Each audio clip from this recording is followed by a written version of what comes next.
Welcome to My Life, My Songs. I'm your host, Jimmy Fortune, and we have a fantastic guest for you today.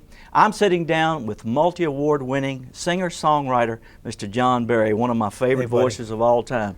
Thank you, Brother John, thank you so much for coming, man. Good to see you. Good to see you. Well, good to see you too. How have you been? You been doing okay? Good. Yeah. You look great, man. You really do. Thank you.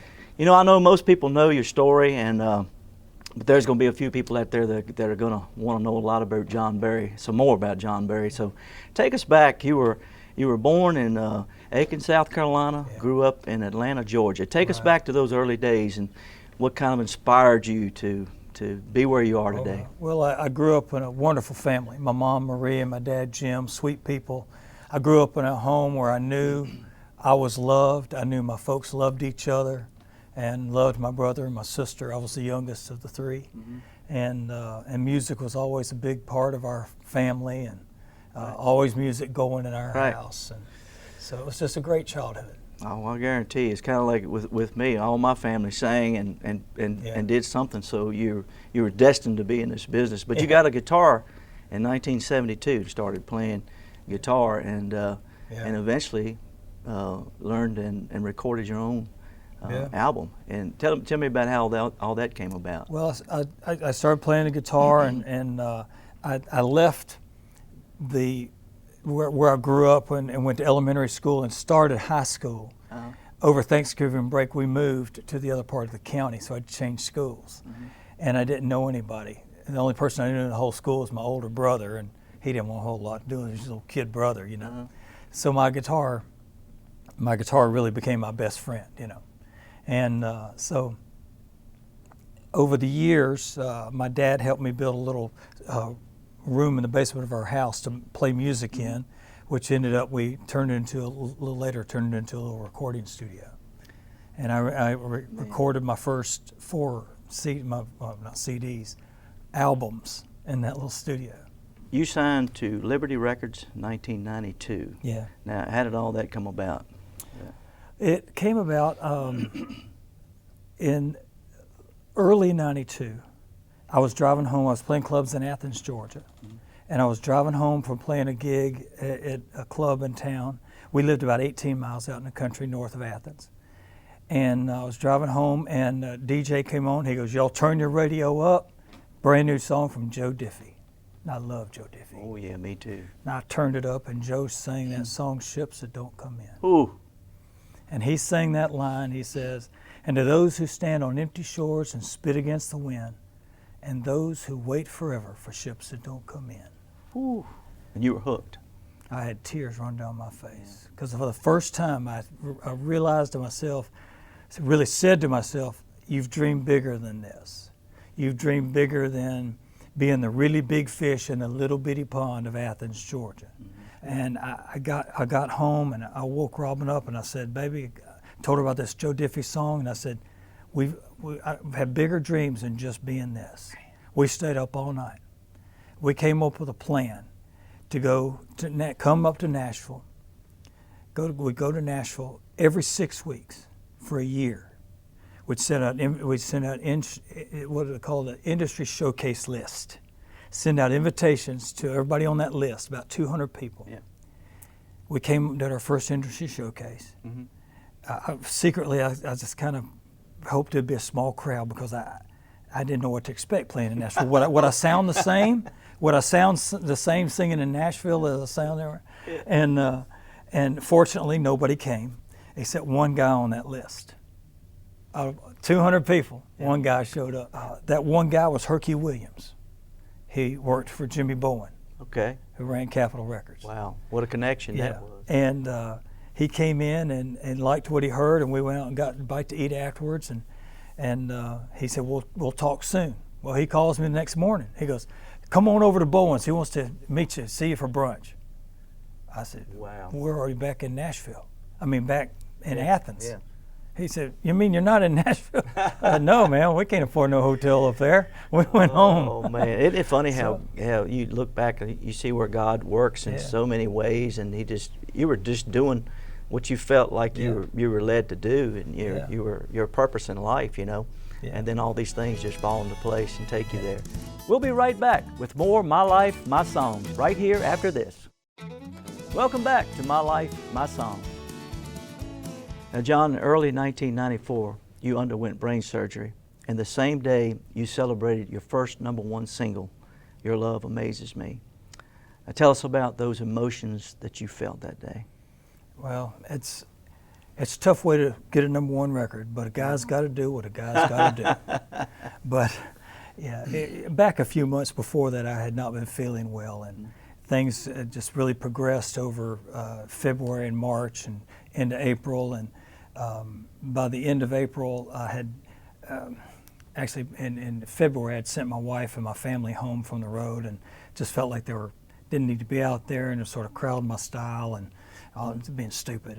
But really, I was not well. You know, we just didn't know what was wrong. And by the time I got to the hospital, when Sean was born, I got there about an hour and a half after he was born. And my wife, when I walked in the room, I had lost so much weight. She hadn't seen me in weeks. She hardly recognized me. She said I looked like the shell of who I was, you know. And but we still didn't know what was wrong. That we didn't know that anything was wrong, you know, other than I had a lot of headaches. After we visited for a while, it was time for Sean to go back to the nursery. She asked if I wanted to take him down there. I said sure, so I did. And when I was turned to come back towards her room, which I really didn't want to go back, I was just so odd, and I was so strange. I was walking down the hall, and I just had to sit down. I felt so bad, and I sat down on the floor. And one of the nurses that I knew from Athens, come to see me play in clubs around Athens for years, she sat down on the floor next to me. She said, "John, are you okay?" And for the first time, I said no. I said, something's wrong. So like a good nurse, she started asking lots of questions. She said, "Tell me about your dad." Or she said, "First of all, tell me about your mom. Does she have any health issues?" I said, "Well, she passed away in 1981 from a cerebral brain aneurysm." She said, "Well, that's different. That's real different." And she said, "What about your dad?" I said, "He's living. He's in pretty good health." And I do remember back before I was born, I think in 1957, he had a cerebral aneurysm too, but survived his. Man, I didn't know a gurney could move that fast. Wow. And they took me down for an emergency CAT scan, and did not have a cerebral aneurysm, but I did have a cyst in the third ventricle of my brain, about the size of the end of your finger. Wow. And it doesn't sound huge, but in the middle of the brain, it does. And it's where the fluid goes down the spinal column. Or the brain fluid goes down the spinal column right there. It was blocking that. So the fluid built up on the brain, and in infants it causes the head to expand. Right. With me, it caused incredible headaches, pressure, loss of appetite, change of personality, all those things. And so I went to see the neurosurgeon the next day. He says, "Okay, this was on Friday. On Tuesday, we're going to have craniotomy. We're going to open that thing up, clean you out." And I said, "Great. I can get back to Washington and go do this show at D.C. Go do the show." He said, "Oh, no. You're not going anywhere." Oh. Yeah, you're going to the hospital today. So, but they ended up, Jimmy Bowen jumped in. He said, "Craniotomy, my foot." And got a hold of somebody here in Nashville who knew somebody at a hospital in Atlanta, and they took me to a children's hospital where they did a brand new procedure, fiber optic surgery, basically a hole here and a hole here, one with a camera and one with a laser beam. And went in and located it, poked a hole in it, and I woke up and I was me again. Well, that's where your priorities have to come together. You couldn't even hardly worry about celebrate a #1 song with all that going on. But I woke up that morning. It was that Monday morning. Charts came in every Monday morning, R&R charts, And I kept asking Robin, I said, how'd my song do? That's all I could remember, is I had a song going Yeah, up the charts. right. And she got a copy of the chart and posted it on my wall so I could see that. We'll be right back with more My Life, My Songs after this. Welcome back to My Life, My Songs with your host, Jimmy Fortune. Well, tell us about the graduation song. Oh, wow. Well, when I was a senior in high school, I graduated in 1977. And it's just a little song I wrote my senior year, not for any purpose, not to play at graduation or anything like that, just something I wrote for me. And just to express how I felt at that time, you know. And ended up recording it on one of my early independent records and played it around. It got a lot of requests during those days. And then in recent years, it's gotten picked up and several, I've gone and been guest speaker at a few high school graduations. And that would be their adopted song from this particular school or whatever. It's pretty cool. And so when this pandemic hit last year, my son Kalen, who's pretty young, he plays drums with us, but he's in early 20s, mid 20s. He said, you know, Dad, there's a lot of high schools and colleges that are not going to have opportunities for students to walk down that aisle and walk across that stage and get their diplomas. Right. He said, you know, we ought to re-record that song, do a fresh version of that. Wow. And he said, I'll head that up. And so off he went, and all my guys, due to pandemic, Kalen got me to play an acoustic guitar part, and he took it home, the acoustic guitar with a click. Right. Then he went to his little studio and laid a drum track down, sent it to our bass player, who put a bass guitar out, sent it to our keyboard player, and so everybody did it remotely. We learned a lot through the last year and the things that have happened, but man, it's great how God uses songs. You know, He uses us to that's one of the biggest blessings I think in my life, that we let God use us. And to say something to somebody that they say, you know, hey, I'm not the only one that feels that way. And so, man, what a gift you have, and I thank God for that, for you and for me also. Well, also in 2012, you released a book and CD entitled Songs and Stories, and tell us a little bit about that. Well, Songs and Stories came about years ago. My good friend Skip Ecke, we've been friends for years and years, and he said, you know, you ought to record your show, so when people leave, they can take home. They take a little piece of that show home with them, and he said you should include your stories on there. So we decided, we did a Christmas album entitled Christmas, oddly enough, and we ended up getting picked up by Walmart, and they asked if we could change it, and so we changed it to Oh Holy Night Live, and we included the stories in there with it, all the talking and all that People stuff. love stories. I've noticed, you know, even, like you said before, you were surprised when somebody said they wanted to hear you come and talk. Yeah. I get surprised like that too, but I'm like, you don't want me to sing, but they love to hear the stories about, just like you have. You have so many stories, so many great stories. Then we went out for my piano player at the time, John Hall, and my wife Robin and myself. We went out with our engineer, and we did about 3 weeks worth of dates around the country, and recorded every night.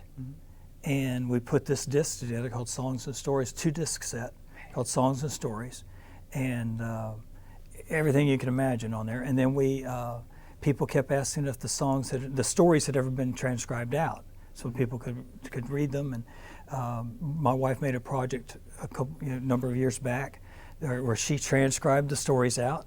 Then I took them and, well, she corrected the grammar, and then I took them. That's my wife, buddy. She's doing that all the time. So I kind of lengthened them a little bit and made a good read, and then she assembled pictures from, pictures directly associated with the stories to just some good tour shots and things. And it's a really nice, looks like a big tour book, big colorful pictures. And then the back is a CD of the 10 songs that go along with the 10 stories. You know, in 2019, you released The Richest Man, and it's off your new album, Thomas Road, and this was dedicated to your father. And so, I mean, I wish I had my father here today. Me too. I lost my dad back in 1994, but we know how important those fathers are in our lives. Same year my dad passed away. Oh, really? Thanksgiving morning, 94. Yeah, well, it was close to that, Dad. It was October the 28th, so it was pretty close to the same time. Yeah. And my daddy, he would be so proud if I was sitting here with you right now, I'm sure. Man, those daddies are important to us. So tell us how that kind of came about. Well, I actually wrote it with Liz Hingber and Will Robinson, and I had an appointment, of course, to write with them. And it was my first time meeting them, though I'd known of them both for years as great writers. And like good writers, they were asking me a lot of questions about my life. So maybe we could write something that would be that would fit me, that I would record. Yeah. And I'd never thought about writing a song for my dad, because I had a song by Troy Seals and John Greenenbaum called 40 Again, that I recorded on a record called Faces at Capitol many years ago. And I always tell a long, involved story. Can you imagine me telling me a long, involved story about my dad? And I'd done that song for years, so I'd never thought about writing a song about my father. But we just got on the subject of my family, and kind of my dad came up, and as we talked, Will started playing, and it all just started coming together. And this idea of the richest man I ever knew had nothing to do with money or fame, or just more about character and who people really are. It's a great song, and like I said, our mothers and our fathers are with us from now on, and hopefully, and when we see them later on after this, There are lots more great stories up ahead on My Life, My Songs. Thanks for coming on back to My Life, My Songs. But in 2019, you were diagnosed with throat cancer. Oh man, yeah. You went through 35 treatments combined of radiation and chemotherapy. I know you went through a lot, talked to you quite a bit through that time, and you were, not down spiritually, but you were down physically, about as much as I've ever seen anybody. It was tough. But I saw the fight in you, I saw the determination, I saw the faith, the hope that you have get you through it.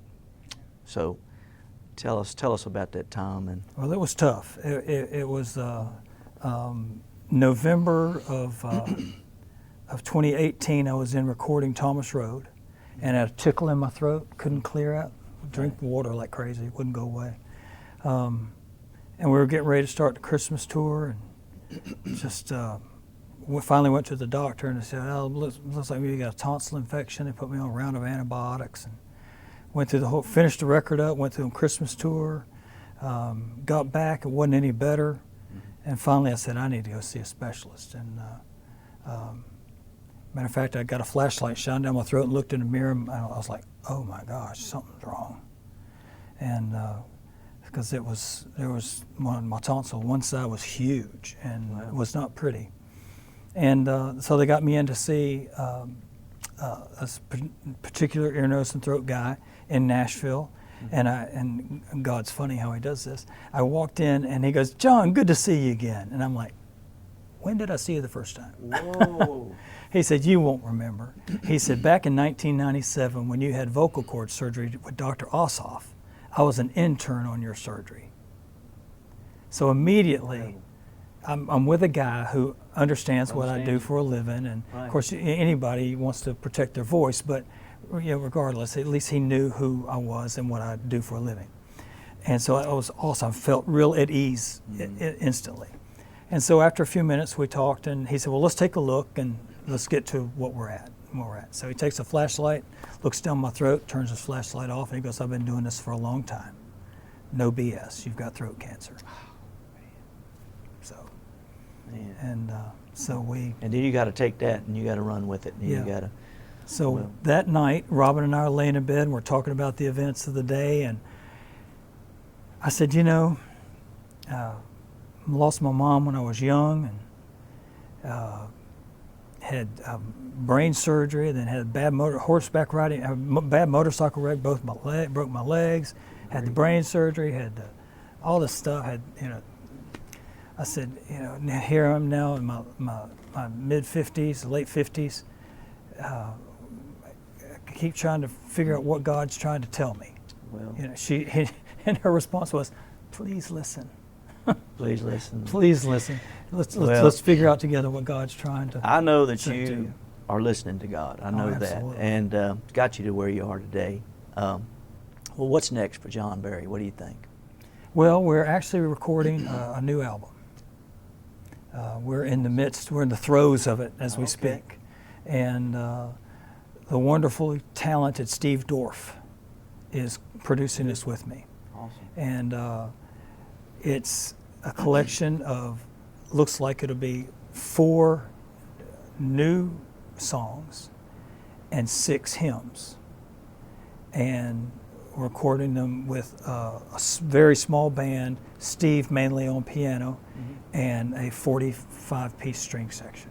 Wow, that's going to be beautiful. And, well, I it's can't coming wait to together hear well. it. I cannot wait to hear it. John, I want to take this time to thank you so much Thank for you, coming brother. today. It meant a lot to me because you're one of my favorite voices I've ever heard. Not only that, one of my favorite people. Well, thank You've got strong faith. You've got you've got a great future even ahead of you now. So, brother, I wish you all the best. God bless you, and thank you again for coming and doing this show with me. Well, I let me thank appreciate you it. for when I was going through my cancer. Yeah. Every few weeks, my phone would ring, and it'd be you calling to check on me and to pray for me. You and I have been on our knees That's and meant a shed a lot. few tears, and God hears and feels those tears just like we do, and I feel like He answered that prayer, buddy. God bless you, my brother. You too, pal. All right. Well, there you have it. Thanks for tuning in to my life and my songs. We appreciate you all so much for watching, and we'll see you again next time.